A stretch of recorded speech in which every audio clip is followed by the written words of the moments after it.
नमस्कार, बहुत स्वागत है आपका। आप देख रहे हैं एसडीवी न्यूज, आपके साथ मैं सृष्टि मिश्रा। इस वक्त डिबेट का मुद्दा गर्म है और इसी मुद्दे पर चर्चा करने के लिए मौजूद है हमारे साथ वरिष्ठ पत्रकार अजय जी।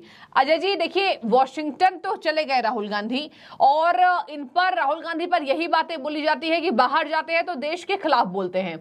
अब मुस्लिम लीग पर कोई ऐसी बयानबाजी दी है जिससे भारतीय जनता पार्टी में कहीं ना कहीं, आपको बता दें, नाराजगी है। आपको बता दें, मुस्लिम लीग को जब मुस्लिम लीग के बारे में उनसे कुछ पूछताछ हुई, कुछ जवाब मांगे गए, तो उन्होंने मुस्लिम लीग को सेक्युलर बता दिया है और कहीं ना कहीं अब बीजेपी इस पर पलटवार है।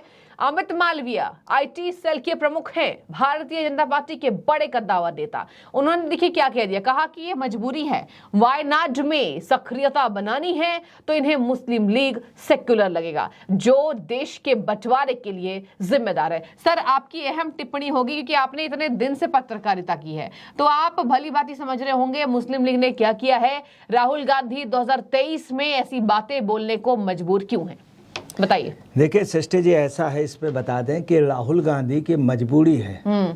होता क्या है कि डीएनए जो होता है या जो जर्म्स होते हैं वो आदमी के अंदर रहते हैं। मुस्लिम लीग का ऐसा बता रहे, मुस्लिम लीग का इनसे बड़ा ताल्लुक रहा है।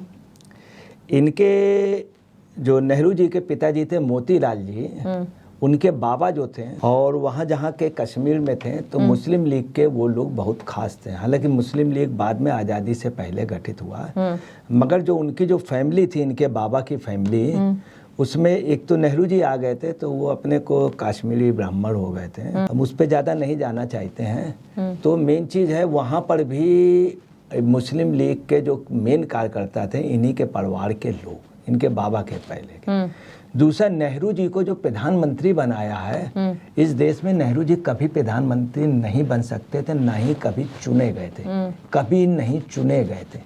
नेहरू जी जबरदस्ती आज़ादी के बाद बन गए थे, सरदार पटेल बनाए गए थे। ठीक है, क्योंकि महात्मा गांधी से उनका कुछ पर्सनल हुआ था। ये कटु सत्य है। अब आपको बता रहे, नेहरू जी को प्रधानमंत्री किसने बनाया? वास्तव में मुस्लिम लीग ने बनाया। बिल्कुल बिल्कुल मुस्लिम लीग का कि ये कहना था जिन्ना का कि मैं प्रधानमंत्री नहीं, वो कभी जिन्ना प्रधानमंत्री नहीं बनना चाहता था। मुस्लिम लीग उनका ये कहना था, अगर नेहरू नाम का आदमी बनेगा, वो यही कहते थे, नेहरू नाम का आदमी बनेगा तो ये बनेगा, तो फिर मैं बनूंगा। तो उनका ये था, अगर सरदार पटेल को बना देते तो सब लोग चुप हो जाते हैं। और जिन्ना का ये था, अगर नेहरू जी बनेंगे तो मैं भी बनूंगा। इन दोनों की यही बात थी। मुस्लिम ये इस चीज का इन्होंने बेनिफिट उठाया, तो मुस्लिम लीग ने इनको बना दिया प्रधानमंत्री। ये हुआ, पूरे हिंदुस्तान के प्रधानमंत्री बन नहीं सकते थे, हिंदुस्तान में भी नहीं बनाए गए थे, मगर महात्मा गांधी की वजह बना दे। इनको जो प्रधानमंत्री बनाया वो मुस्लिम लीग ने बनाया। ठीक है, बिल्कुल, नेहरू जी को ना। आपको बता रहे, मोदी कतई ना आ पाते हैं। अगर राहुल गांधी मजबूत होते हैं, प्रियंका गांधी मजबूत होती, सोनिया जी मजबूत होती, तो वास्तव में मोदी जी नहीं आ पाते। ये भी कटु सत्य है, इनके कमजोर होने के। अगर ये प्रियंका को आगे कर देते बहुत पहले, आज से 20 साल पहले, तो स्थिति दूसरी होती है। राहुल गांधी वास्तव में मोदी से कमजोर पड़ रहे थे। अब इन्होंने जो पद यात्रा की तो अपने को बैक से उस पे आ गए, क्वालिफाइंग लाइन पे आ गए, मगर प्राइम मिनिस्टर बनने की अभी कोई सवाल ही नहीं उठता। अब मुस्लिम लीग के ही जिद की वजह से हम लेंगे तो इनको हिंदुस्तान मुस्लिम लीग ने कह दिया हमें मुस्लिम वो दे दो, तो ये खामखा इधर के बन गए। तो मुस्लिम लीग ने नेहरू जी को प्रधानमंत्री बनाया। इसीलिए आपने देखा होगा, अच्छा जो प्लेयर होता है कैप्टन, जब वो जीत जाता है तो हारने वाले, अच्छा पहलवान हारने वाले को धन्यवाद देता है कि तुम्हारी वजह से मैं जीत गया, इसे कमजोर आदमी हमको मिलता रहा। दूसरा क्या है, ये जब भागे यहाँ से अमेठी से, तो इनको एक औरत ने दौड़ा लिया। तो जब उस औरत से बुरी तरीके से हार गए तो ये भाग करके वायनाड गए, और इनकी मजबूरी थी। ये जान गए थे कि यहाँ हमारी बहुत बेइज्जती हो जाएगी। अगर ये अमेठी में बराबर पड़े रहते हैं और वायनाड से न लड़ते तो आपको बता रहे, कांग्रेस 1 दर्जन सीटों से ज़्यादा नहीं बढ़ सकती थी। ये अमेठी में लगे रहते, बुरी तरीके से हार जाते हैं, और सीटें भी पूरे देश में हार जाते हैं। तो हुआ क्या है, ये वहाँ चले गए केरल में। केरल में मुस्लिम लीग ने इनको बुला लिया और अपने गोद में ले लिया। मुस्लिम लीग के अंदरूनी सपोर्ट और आउटर सपोर्ट से ये वायनाड में जो मुस्लिम बाहुल है, मैं आपको बता रहा हूँ, मैं वायनाड में गया हूँ, मुल्लापुरम वहाँ पे एक एरिया है। मैं वहाँ रेडियो सुनने का बड़ा शौकीन था, क्योंकि मुझे वहाँ पाकिस्तान का रेडियो सुनने को मिल जाता था। वहाँ पे सारे लोग पाकिस्तान के रेडियो सुनते थे। एक बकरा किस्तों में वो आता था, तो टीवी वगैरह में देखने को वहाँ ठीक से मिलता था। इंडिया में बाद में आया है, जबकि वहाँ पे मुल्लापुरम में, वायनाड में सब जगह पाकिस्तान के ही रेडियो चलते हैं और बड़े इंटरेस्टेड प्रोग्राम वो देते हैं, ये भी बात है। तो ये इसलिए गए मुस्लिम लीग को, ये मानते हैं कि इनको भी अगर जीवन दान दिया तो किसने दिया। वहाँ से ये लगभग 20 सीटें जीत के आ गए, तो इनकी सीटें पहुंच गई 50 के आसपास, वरना आपको बताना है 1 दर्जन में रह जाते। तो मुस्लिम लीग ने इनको कहां से कहां पहुंचा दिया। दूसरा, मुस्लिम लीग के मूवमेंट से इनको क्या फायदा रहा कि मुस्लिम लीग के मूवमेंट से क्या हुआ कि इनको दूसरा वोट मिल गया। अब आइए कि कितने अफसोस की बात है, हिंदुस्तान का एक समझदार आदमी जा करके वहाँ पे मुस्लिम लीग को कह रहा सेकुलर और पूरी तरह ये धर्मनिरपेक्ष है, पूरी तरह ये सर्टिफिकेट देना है। ये भी इनके लिए भी कहा जाए ये पूरी तरह से ब्राह्मण है, तो ये चीज़ नहीं कही जा सकती। ये पूरी तरह से हिंदुस्तानी है तो नहीं कही जा सकता, क्योंकि इनकी मम्मी इटैली की थी। अगर इनको पूरी तरह से हिंदू कहा जाए वो भी नहीं कहा जा सकता। प्रियंका गांधी के बच्चों को भी पूरी तरह से हिंदू नहीं कहा। इन्होंने एक नया सर्टिफिकेट दे दिया पूरी तरह से, मतलब सर्टिफाइड इन्होंने कर दिया। ये सर्टिफाइड करने वाले कौन होते हैं? अच्छा, वो जो है सेकुलर है मुस्लिम लीग, उनके सांसद बराबर जीतते रहे, हैदराबाद से जीतते रहे, वहाँ जीतते रहे। मैं तब मान जाऊँ हैदराबाद के अगर सांसद इस्तीफा या वो हट करके वहाँ किसी हिंदू को दे देते। कोई अध्यक्ष कभी हिंदू बनाया हो। जो भारत का बंटवारा हुआ उसमें मुस्लिम लीग कहाँ था? बिल्कुल साफ और तौर पर। अगला इतना बेशर्म आदमी है विदेश जा करके बयान देने कि मुस्लिम लीग को आज इन्होंने वहाँ से सोनिया जी की, प्रियंका जी की नाक अब कहना नहीं चाहिए। ठीक है, तो सर अब देखिए केरल की ही बात आई, केरल से ही जुड़ी एक और सवाल मैं कर लेती हूँ आपसे। देखिए नसीरुद्दीन शाह बहुत बड़े फिल्म निर्माता भी कह लीजिए, निर्देशक भी कह लीजिए, एक्टर भी कह लीजिए, सभी बताते हैं अपने आप को। अब ऐसे में सर उन्होंने भी केरल के लिए जब खुलासे से हुए केरल स्टोरी के द्वारा, उन्होंने एक नई बात कह दी कि कहीं ना कहीं ये फिल्म मैं नहीं देखूंगा। और केरल से ही जुड़े ये मामला है, मुस्लिम लीग का जो कनेक्शन है, और कहा जा रहा है। अब नसीरुद्दीन शाह के बयान पर क्या कहेंगे?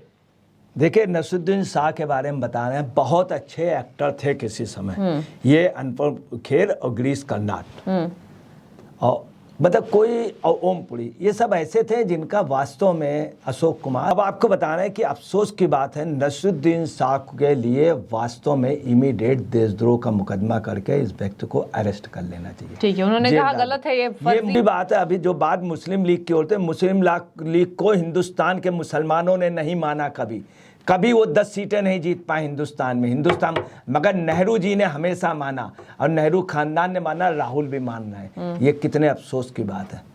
दूसरी आपको बताना है कि ये इनकी क्या पोजीशन है। ये इतने बड़े काबिल हैं कि अनुपम खेर इनके पैरेलल वो हैं, और अनुपम खेर को इन्होंने बताया जोकर। कई बार इन्होंने कहा जोकर। अनुपम खेर ने को बनाया था तो उस पर भी इन्होंने कहा कि अनुपम खेर जोकर है और चापलूस है। दूसरा क्या है इनके बारे में आपको बता दें कि ये इतने ज़्यादा वो हैं। अभी इन्होंने क्या कहा, वो जो फिल्म आई है केरल स्टोरी को कहा इन्होंने कि नहीं देखनी चाहिए, मैं देखने नहीं जा रहा हूँ। ठीक, आप नहीं जा रहे हैं, उस पर काफ़ी कमियां बता दी। हो सकता है कि चलिए हम भी मानते हैं, थोड़ा सा अगर देखिए तो मुस्लिम उसके विरोध में है, क्योंकि मुस्लिम में कुछ लोग जो गलत कर रहे हैं वो भी ISI के, जो वहाँ ISS वो वहाँ की जो सीरिया की संस्था है और ये जो पाकिस्तान वाली है, इनका उन्होंने विरोध किया है। अब आपको बता रहे हैं इन्होंने क्या कहा कि हमारी 3 फिल्में बहुत अच्छी आई थी, उनको लोग देखने नहीं गए। ये चीज़ आज इन्होंने कह दी। इनकी असलियत ना देख सकें। इनके बारे में और हम बता दें आपको कि इनकी ये पोजीशन है, इनकी जो पहली वाइफ थी वो सीकरी मनारस सीकरी, जिन्हें परवीन मुलाद भी कहते थे, उनके साथ इन्होंने इतना मिसबिहेव किया। उनकी जो बच्ची है हिबा शाह, बहुत अच्छी वो, इनको पद्म श्री भी मिला, पद्म भूषण भी मिला, मगर इन्होंने कई बयान दिए हैं बुलंदशहर की हिंसा में इन्होंने जो पुलिस अफसर की जो मौत हुई थी वो उसका दुख है, मगर इन्होंने कहा कि गाय के मौत पे इतना बवाल हो जाता पुलिस अफसर के उस पे, इन्होंने खुल करके आके कहीं विरोध नहीं किया। दूसरा, इन्होंने कंगना को बोला था हाफ एजुकेटेड, हो सकता है कंगना ने डिस्प्यूटेड किया कहा हो, मगर इनको नहीं बोलना चाहिए। इन्होंने हर जगह बगैर पूछे बयान दिया। इन्होंने ये कहा नफरत, जुल्म और नाच पार्टी, और उन्होंने कहा हक की आवाज़ उठाने वालों के लिए जेल में बंद है। इन्होंने कहा हक की आवाज़ उठाने वाले, ये इन्होंने कांग्रेस शासन में कभी नहीं कहा, देवेगौड़ा के शासन में नहीं कहा। एक चीज़ इन्होंने और कही, 7 दिसंबर 1921 को इन्होंने कई उसमें कहा था, द वायर में भी इनका एक आया था कि हम 20 करोड़ लोग लड़ेंगे, ये इन्होंने कहा था वायर में, हम 20 करोड़ लोग लड़ेंगे, मतलब हम ये लड़ाई अपने घरों व परिवारों को ये उनको बचाने के लिए है, ये इन्होंने कहा था। और 20 करोड़ लोग लड़ेंगे, जूझ मरेंगे, ये इनको क्या ज़रूरत थी इस तरह करने।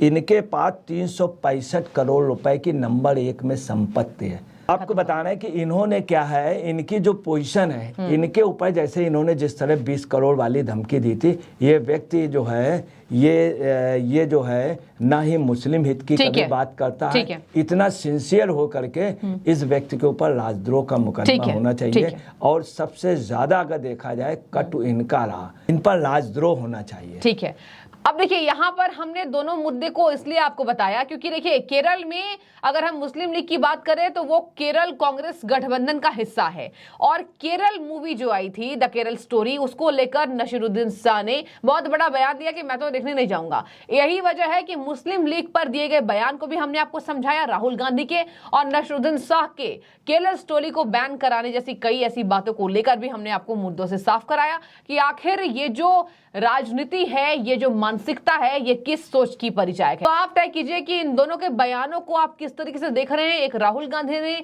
मुस्लिम लीग को सेक्युलर बताया है, और एक नसीरुद्दीन शाह ने केरल स्टोरी आने पर उनको ना देखने जैसी बातें को फैलाया है। तो बहुत शुक्रिया सर डिबेट में जुड़ने के लिए, और आपकी जो भी राय हो आप कमेंट करके बताइए।